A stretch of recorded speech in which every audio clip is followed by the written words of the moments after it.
A man freed after 2 decades in prison now hopes the state will compensate him for his wrongful incarceration. Last night at 11, we profiled Michael Allen Parker's transition from a generation behind bars. News 13's John Lee joins us. And John, Michael hopes his story ensures that cases like this don't happen again. That's right. His attorney in Charlotte will soon file a petition for a pardon from the governor, which could lead to a paycheck for all those years in prison. Right now, I'm willing to take whatever I can get. Must have 5 to 7 years experience. If you're looking for a job, experience is usually an asset. Good luck. I gained a lot of maturity. But Michael Allen Parker's resume is a product of experience he'd rather forget. It's just, you know, with my history, how you doing? Because no one would want his past. I spent 22 years in prison for a crime I never committed. Exonerated. It's indescribable. You know, I've heard a lot of that lately. You don't go forward and expect people to just hand you a red carpet and tell you to walk it.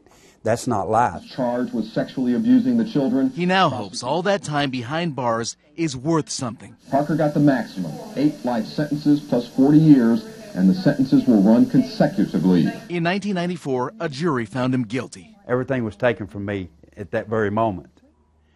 And my thoughts were, I will come back. The former Henderson County resident lost much of his family, imprisoned for a generation for abusing his 3 children during what prosecutors called satanic rituals. There was a prosecutor who was in the middle of a re-election campaign who was played pretty fast and loose with the evidence. In August, he was released after a judge questioned the medical evidence, finding that the child testimony against Parker was coerced by their mother.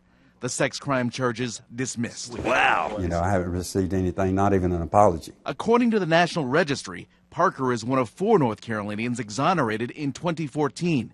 In the Tar Heel state, wrongful conviction compensation can add up to $50,000 per year spent in prison, with a maximum of $750,000. But a pardon from the governor is needed first. I do feel I'm entitled because I did not commit a crime.